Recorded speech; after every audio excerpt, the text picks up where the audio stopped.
Hello, my name is Matthias and welcome to the FPL Scope and my team selection video for Game Week 37, the penultimate game week of the season, and what is going to determine my final rank, which is going to be okay. I feel like the season has been decent, but not like perfect. 53k overall just at this moment in time.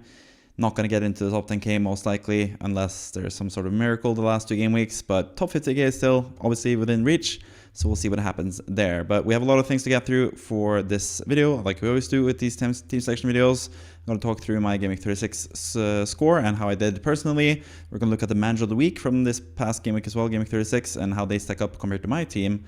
We're also going to take a look at my free hit suggestion for Game Week 36, as I do a free hit suggestion every week. I'm going to do that for Game Week 37 as well, so I'm going to give you my free hit team for Game Week 37.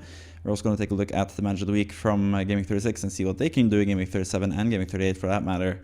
And then finally, we're going to talk about my own team for Game Week 37 and my own plans for this upcoming game week, basically. But first and foremost, Game Week 36, another green arrow, which is good for me, at least 60 points, pretty happy with that. My one transfer was not the best. I knew, or I saw that Marmoush was going to be benched. There were leaks that he wasn't going to start for City, and I was between a lot of different players, mainly Cunha or Wissa, and Wissa ended up with 1 point, I think, and Cunha ended up with 0 points. Marmoush ended up with 1 point, so it didn't really make much of a difference in the end anyway. But Chris Wood was definitely someone that I could have gone with as well. He managed to get like 8 points, so that would have helped definitely. But we'll see what happens with Cunha, Marmoush, Wissa and stuff for the rest of the season. I don't think it's like set in stone who's going to be the best pick out of those strikers in the end. I did choose to keep Mateta, which I was quite happy with in terms of how he played, but at the same time, he still also only got 1 point, got subbed off after 59 minutes and 43 seconds or something like that, so he didn't even get the 2 points from the 60 minutes. But he did have several chances, and Palace were by far the best team in that game, so yeah, kind of unlucky not to get more points there from Mateta. It's been a huge shame that I went for him over Eze to end the season, basically. Earlier in the season, I went for Sar and Eze over Mateta up front, and that also cost me. So Palace has kind of been a bogey team for me this whole season. But at least in defense, Daniel Munoz was once again good for me for Crystal Palace. I did have a lot of faith in him at the start of the season, did think he was going to come good eventually, and he's been a really good player towards the end of the season with 11 points now, with an assist and a clean sheet this past game week. Also got a double clean sheet from Man City, playing 0-0 against Southampton, which was perfect for me without any attacking assets, but 2 defensive assets. 6 points from Guardiola, 9 points from Ruben Diaz is fantastic. 3 bonus points from Ruben Diaz is great. He's been better than De Bruyne for the past 2 game weeks, which has been really pleasing to me because I went for Ruben Diaz over De Bruyne, who was the more popular pick, so I was pretty happy with that. My captain was Mbremo. He managed to get an assist and 6 points overall, which is decent, I guess, better than most, so I'm pretty happy with him. At least I got a return from my captain, even though I was wishing for more against Ipswich. I was hoping he was going to get more points than that. Jared Bowen with 8 points as well. He's been absolutely fantastic lately, getting points left, right, and center. Just being consistently scoring 1 goal every week, which is really, really nice work from him. He's one of the best midfielders currently in the game. Also in midfield, I had Elanga, who managed to get an assist and some bonus points. Really happy to see that as well, despite Forest again struggling and getting only 2-2 against Leicester, which was kind of disappointing from a Nottingham Forest point of view. But 7 points from Elanga, I'm pretty happy with that overall. For the rest of my starting 11, Raya with 2 points, Salah with 2 points, Isak with 2 points as well. All blanking, not ideal, but could be worse. But the worst thing about this game week is the fact that my bench was so damn good. First and foremost, Areola in goal. I was pretty set on having Areola as my starting goalkeeper for most of the game week, but I managed to switch to Raya like right before the deadline, and that cost me 6 points by itself. But what cost me more points in total was the fact that I could have bench boosted this week. If you followed me and my team selection videos, you saw in my Game Week 35 squad, I did use my bench boost. I was between using it in Game Week 35 and Game Week 36. This past game week in Game Week 35, I managed to get only 8 points total because every single player got 2 points, from the goalkeeper to all the 3 outfield players. This time around, though, a whopping 31 points there. So 23 points lost in total from going bench boost Game Week 35 rather than bench boost Game Week 36. So yeah, kind of a massive disappointment there that I could have had this really nice bench boost if I wanted to. But honestly, looking back at the numbers and stuff and how many chances created and stuff there were against the teams, I don't really regret it. I had West Ham players against Spurs this past game week in Game Week 35 where they both blanked because Max Kilman just couldn't clear the ball properly, and Spurs scored from one of their few chances. This time around against Man United, West Ham looked better offensively, but defensively they actually conceded quite a few chances and were quite lucky to get a clean sheet this time around. So just from that game alone, a bit of a bad variance thing compared to the other game, but both games were pretty good for West Ham players. That wasn't really the main factor. Also had a Langam miss an open chance in Game Week 35. He was on my bench there, and Rogers got an assist in Game Week 36, so he managed to get 6 points and gave me an edge, or gave the Game Week 36 potential bench boost an edge there. And finally, Dan Burn, who I went for in the game week prior to that, he looked pretty good for a clean sheet against Brighton. But conceded 1 goal from one of the few chances that Brighton created in that game. And meanwhile, the next game week, this game week 36, he faced Chelsea, managed to get a clean sheet, surprisingly, because Chelsea got a man sent off, Nicholas Jackson, pretty early, and that was pretty easy for Newcastle to keep a clean sheet. And then at the end, Byrne got an assist as well, which gave him some extra points from that, bonus points on top of everything. So yeah, 31 points I could have had on the bench boost this week. Kind of annoyed that I didn't wait 1 more week, because that was initially my plans, but yeah, that's just how things happen sometimes in FPL. You can't get every decision right, and I had a couple decent points from the free hit chip, for example. So yeah, overall, using all my chips, not the best use of them. I mean, triple captaincy chip was pretty good. Wildcard has been a decent success, I think, in Game Week 30. My bench boost obviously was not good. 8 points from a bench boost is not ideal at all, but at least I got 8 points. I didn't get less than that, and I didn't spend much time thinking about the bench boost either. Free hit was a massive success, and assistant manager was kind of a letdown. I think I lost quite a few points compared to everyone else when it comes to assistant manager. So yeah, not my favorite chip this year, and I'm hoping that they remove it for next season. Maybe, I don't know. I'm not quite sure what I think about the assistant manager chip yet, but yeah, I had lost out from the assistant manager chip this season. And also, what I'm going to look at towards the end of the season, after the season has finished, I'm going to look at the best possible zombie team for the season, and that's also going to be hampered by the fact that you can't use any chips. So another really powerful chip is not going to be helpful for getting the ideal score for a zombie team either. So yeah, overall, don't really like the system manager chip, obviously, because it has hurt me this season, but could have been worse. But 60 points, green arrow. All in all, pretty happy with the game week, but it just could have been so much more, because if I had bench boosted, that would have been 31 more points, as you can see on the bench there. So if I had those 31 points extra, that would have been 91 points, which would have actually made me the manager of the week this game week in my own FPL Scope Mini League. But since I didn't do that, there's another manager of the week for Game Week 36. And that manager goes by the name of Alun Yurath, and he managed to get, or she managed to get 88 points. Not quite sure if that's a male or a female name. But 88 points this game week, which is obviously fantastic. You can see a lot of good players there. Also using a chip, of course, with the assist manager chip used for this game week. Guardiola getting 5 points only from Southampton at Southampton in a 0-0 game. I don't think that was what this manager was thinking when they went for Guardiola's assistant manager. So that's one of the letdowns of this game week. The other letdown was the fact that Marmouche was the captain with 2 points only, coming on as a sub in that game. Quite a shame. Guardiola as the vice captain would have had 6 points, so that would have helped at least. And you see all the other really high scoring players here. It's a real shame that the captaincy pick wasn't the best pick either in Marmouche, sadly. So the strikers overall weren't really the best for this game week. But when it comes to the good parts about this team, at least this manager had 2 West Ham players, or two West Ham defenders in the starting lineup. Ariola with 8 points, Wan-Bissaka with an assist and 12 points overall. Really fantastic. Had Munoz with 11 points as well, on top of Guardiola, like I did. Salah is here as well with 2 points, not the best, and the strikers weren't the best, but the rest of the midfield is really good. And Mbeumo with 6 points. Again, captaincy, the most captain player this week, and Mbeumo didn't really score that much, so that's why the manager of the week could get away with someone blanking as their captain. But on top of that, Bowen with 8 points. Eberechi Eze with 16 points, which is obviously fantastic. And the one transfer made was Jacob Murphy to Sade. Murphy did get an assist, so he got 5 points. But Sade got 11 points from scoring once again, because he's just been in terrific form lately. So great transfer, great team overall. 88 points, which is obviously fantastic. All chips used. But currently sitting at a rank of 95k, which is really, really nice, especially looking at the past season's rankings. The best rank for this manager all time is 254k overall in 18-19 season. That's going to be just smashed. It's going to be by far a new high for this manager in terms of ranking, which is really, really nice, and especially compared to last season, where the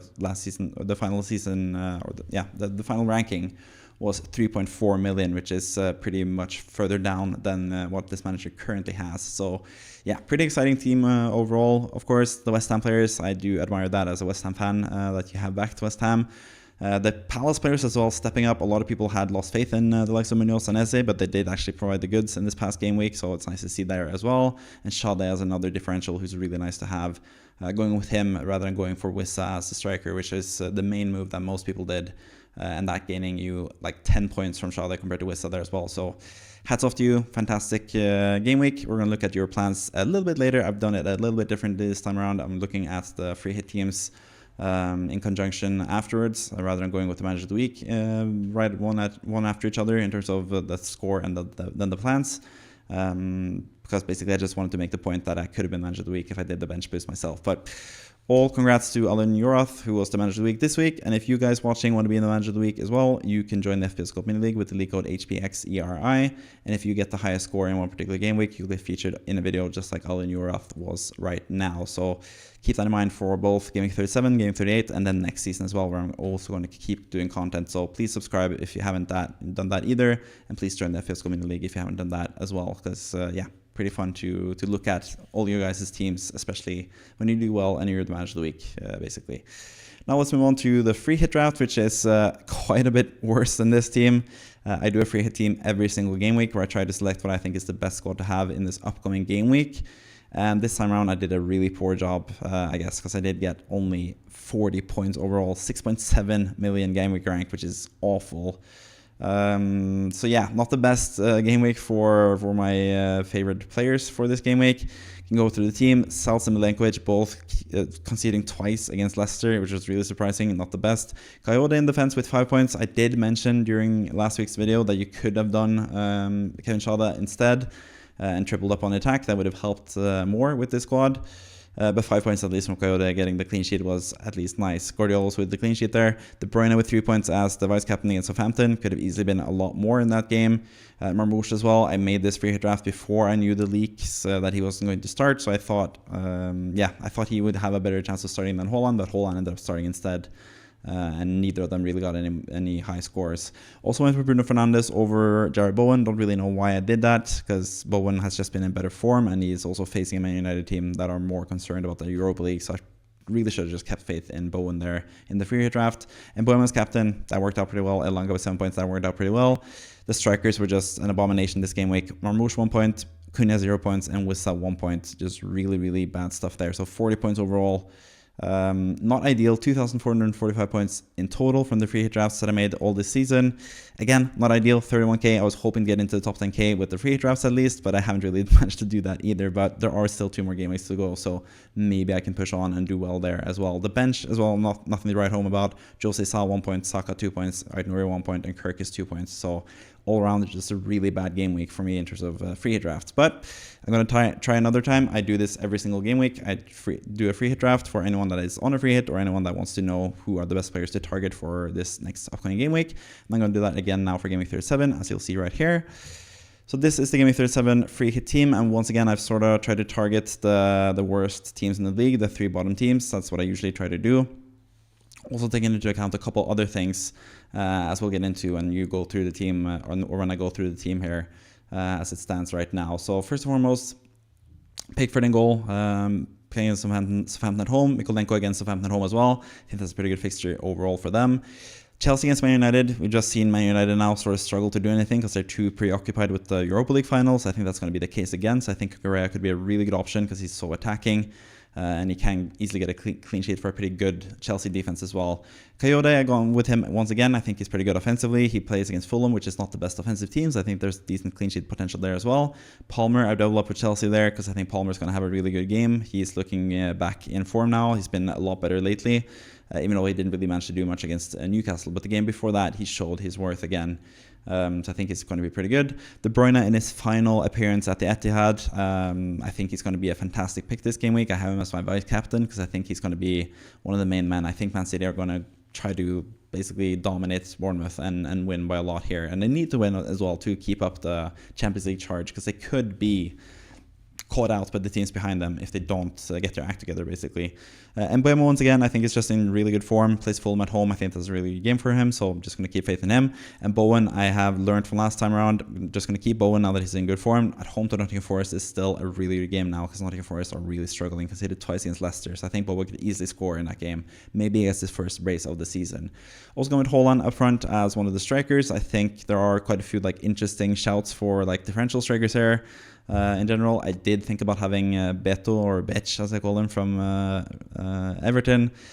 He has a decent chance against Leicester as well, so I think he could be or against Southampton, I should say, as well. So I think he could be a really good asset. He has scored in the last 2 game weeks and he looks pretty good, so I think he's good. But I landed on Haaland instead, just because he's just a safer pick, really. Watkins is my captain. I think he's my favorite striker, my favorite player this game week overall. I know he's like a template pick, but he plays Spurs, who are definitely preoccupied with the Europa League final. Watkins is looking in decent form as well, so I think he's going to be a pretty good player to have for this game. I think this could suit him as well, playing as a Spurs team that are pretty gung-ho, so I think that's pretty good for Watkins. And then finally, Jamie Vardy in his final appearance for Leicester. He's not going to play in Game Week 38, but I think for Game Week 37 he's going to be a really sought-after target, because he's playing his 500th and final appearance for Leicester, trying to get his 200th goal for the club as well, so yeah, everything to play for there already. So I sort of need to pay homage to one of the best, one of the biggest bargain booms. I don't know what I'm looking for here. One of the best cut price defenders that we've had in FPL history, basically. So Vardy, hats off to you. Been a fantastic servant to FPL, basically, and Leicester, obviously. And I hope he signs off with a really nice performance now against Ipswich. So he's the final pick in the starting 11. When it comes to the bench, again, I'm going with West Ham defenders there, Areola and Wan-Bissaka against Nottingham Forest. I think that's a decent fixture for West Ham against the Nottingham Forest team that are struggling lately. Enzo Fernandez as well against Man United. I think this is a pretty nice game to target. For Enzo, he's really cheap as well, because I needed the money really for this team. And then finally Konsa as well against Spurs. I think Spurs, again, are going to be preoccupied with the Europa League final, so they're not going to really put out their best team against Aston Villa, so I think that's going to be a decent clean sheet chance for Konsa as well. So, yeah, that's pretty much the free hit team for Game Week 37 as well.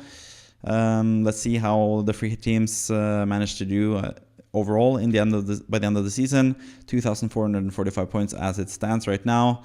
Could have been better, obviously, but we could also still reach the top 10k with the free hit overall teams, which would be nice to get, at least with all these projected teams. These are not real teams. These are just me making up a team and looking how they are and seeing how they do for this past game week, for the game week in question, basically. Let's move on to the manager of the week and look at this manager's plans. Again, Olin Urath is the manager of the week, and the interesting thing about this team is the fact that assistant managership has been activated in game week 35, so this is the final game week of assistant manager, and I think that's what you should target here. Sadly, I think the best assistant manager to have this game week by quite a distance is actually the West Ham manager, Graham Potter. I think West Ham have a really good chance of winning, or at least getting a draw against Nottingham Forest at home, which would be a really nice table bonus manager to have in Potter. But sadly, you have Areola, Wan-Bissaka and Bowen already. You can't have another West Ham asset. So I think Hurtzler against Liverpool, who are basically on the beach currently, and Brighton trying to chase for Europa League spots or European spots, I think they could actually pull out at least a draw, maybe a win against Liverpool. I think Brighton is that type of team as well that can win surprising games and get draws in surprising games. So I think Hurtzler is quite a bit of an upgrade over Guardiola, who plays against Bournemouth. That should be a win. But again, can't really trust it either, because City have been a bit up and down. So I think that would be my priority. But if you do really like Guardiola, if you are convinced that Man City will win this game, and you don't really see the upside in Hurtzler and against Brighton, it is a bit more risky, of course, because you do expect Liverpool to be the better team overall in that fixture. If you want to just keep your manager as is with Guardiola, I do get it, because there's no double game week obviously to think of either. So yeah, I do get it if you want to keep your assistant manager. And if that's the case, I would probably lean towards doing Isak to Watkins a bit begrudgingly. I don't really like the thought of selling Isak overall, because I think he's going to be scoring in one of these 2 game weeks. I think Watkins is just a slightly better pick though, and you can't really sell any other strikers because you don't have enough money in the bank to do so. You don't have enough money to afford Marmoush to Watkins or Mateta to Watkins. So yeah, I think that's basically your course of action if you don't want to do the manager move. But that's why I'm sort of more leaning towards the manager thing. I think there's more upside there, getting Hurtzler over Guardiola rather than doing Isak to Watkins. I think Isak to Watkins is viable. I would probably do it if I didn't have anything else to do. But I do also quite like just keeping Isak because he's such a good player. So yeah, I do recommend doing it potentially if you don't like the manager swap. But I'm not super confident in that Isak to Watkins move. But it's just a suggestion basically, and I've seen a lot of people also quarrel with doing that move overall. But I think, of course, if you have the means to get Watkins in a different way by not selling Isak, I think that's probably preferable. If you want to go away from Watkins, maybe you want to go with a cheaper striker as well. That's something you can do. You could do Mateta down to someone like Vardy, for example. Just go for it in that game week. You have a lot of Arsenal players to come in for the final game week of the season, so you could easily bench Vardy for game week 38. So that could be a decent option as well if you want to do something else. If you want to do a cheaper move, do Mateta to Vardy and get some money as well. That could also be another option for you with your team, basically. When it comes to captaincy this week, I think Mbeumo is the best captaincy choice, as you saw from the free hit drafts, or apart from Watkins, really. I think Mbeumo is the best captaincy choice. So if you bring Watkins, that would be with the view to captaining him, and that's why I sort of quite like the move in general in the end for this team as well. So yeah, probably still do the manager move. I don't think there's that much between Mbeumo and Watkins for a best captaincy choice. Bowen as well is a decent captaincy choice. Eze is a decent captaincy choice. Salah could also get some points. Marmoush could get some points if he starts. Like, I don't really think there's like a standout captain this game week, so you don't really have to do it. But I think Watkins is the best captaincy choice if you could choose which player you want, basically. But then when was a decent backup as your captaincy choice, basically, overall. So yeah, best of luck with the rest of the season, the last 2 game weeks of the season. I hope you can stay within the top 100k at least, and maybe push on towards the top 50k as well. You're not that far behind, so it could be done. But yeah, best of luck for the rest of the season, like I said. And I hope you get back to me in the comment section if you are watching these videos. It's always nice to hear from the managers of the week and see if they are actually watching my content or just joined my my FPL Scope mini league a long time ago, and they've forgotten about me and my channel. Maybe you have as well, but either way, good luck to you for the rest of the season. When it comes to me and the rest of my season, these are my current GW37 plans. Luckily for me, I have enough money in the bank to do Mateta to Watkins. Mateta has been a massive letdown to me since I wildcarded him in game week 30. Hasn't really gotten that many points overall. Had a couple decent game weeks. He did save me when I had assistant manager on Glasner against Arsenal when he scored that 2-2 goal. That really, really helped me overall. So I'll always be thankful for him for that. Also, last season, he was the main part in game week 38 that made me get into the top 10k. Managed to finish 8,812 last season because Mateta got like 20 points in the final game week, and that helped me get into the top 10k, which basically saved my FPL career, basically. If you've seen this channel for a long while, you probably know what I'm talking about, but I'm not going to get into that right now. But anyways, this is my current team as it stands. I am going to be changing the goalkeeper like I was planning to do last game week. I'm going to start Areola over Raya just because I think Arsenal struggle against Newcastle. I think they will concede. So I'm going to bench Raya, and I'm going to hope that Areola keeps the clean sheet for West Ham against Nottingham Forest, basically. Double City defense, pretty happy to keep that for this game week as well. I would wish to get another City attacker there, specifically Kevin De Bruyne, but sadly I can't do Elanga to De Bruyne as I was hoping to do. So it's going to be tough. I don't really want to sell any other midfielder. I quite like all the other midfielders that I do have. Rodgers against Spurs at home, Bowen against Nottingham Forest at home, and Bowen against Fulham at home. And that's Hull against Brighton. I'm a Brighton away. I think I'm a bit in 2 minds when it comes to that. I think Salah has been a bit unlucky not to get more points lately, but he's clearly on the beach, as you can see from the pictures from Dubai. Like, he's not really that worried about the rest of the season. His Ballon d'Or chances are all but gone, basically. He's already managed to get most of the records that he wants. He does want that final assist to get up to 20 assists overall, I think. But other than that, I don't really know much about his priorities for the rest of the season. He might just want to rest, basically. After a pretty long and successful season overall for Liverpool. Of course, you can't forget the fact that they won the league mostly down to Salah because he's been the driving force of their attack the whole season. So I do quite like Salah. Wouldn't really be too opposed to selling him for the likes of De Bruyne or Palmer. I think both of those guys are really good options, obviously, since I had them in my free team. But I am just going to stick with Salah, I think, and just do the striker move since I have the money in the bank to do Mateta to Watkins. The other strikers that I have, Isak against Arsenal, I think he could easily score in that game. Newcastle have just been better than Arsenal in their head-to-head matches this season, and Arsenal are sort of, in no man's land as it stands right now. So yeah, I do back Isak to do pretty well in that game, potentially. Now going to keep the faith in him against Palace. Palace do have the FA Cup final to think about, so I think that will play on their minds, and I think Cunha has a decent chance of scoring this game. And that's also part of the reason why I want to sell Mateta, because I do think he's going to be potentially rested for this game after playing the FA Cup final. So yeah, I think selling him for Watkins is the ideal move to do for me, basically. On my bench, Raya against Newcastle, I do expect him to concede. Like I mentioned, Elanga against West Ham, he could easily score in that game, but I don't really think I can bench any of the other attacking players that I have. Maybe I save the striker transfer and just bench Mateta for Elanga, but yeah, I don't know. I just prefer Watkins, and I will probably captain Watkins if I do bring him in as well. So that's like the main part of why I want to bring him in, basically. Todibo against Nottingham Forest at home could easily also keep a clean sheet in that game. I do consider it between him and Munoz, but I think Munoz has just that extra added potential from attacking returns that makes me want to go with him instead. So yeah, Todibo bench, and Burn as well, playing his Arsenal away. I don't think I would ever start Burn in that game, even though it did keep a clean sheet against Chelsea just now. But yeah, that's pretty much my team for this game week. Don't really have any other issues with the team. I think I'm pretty set on doing Mateta to Watkins and captaining Watkins.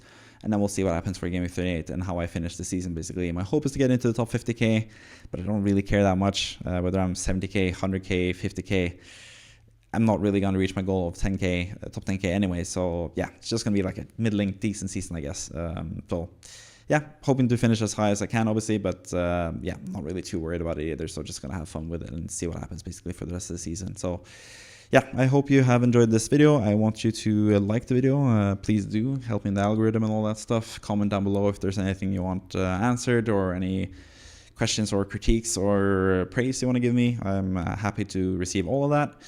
And yeah, with all that out of the way, I hope you enjoyed the video. Thank you for watching. I'll see you next time. Bye bye.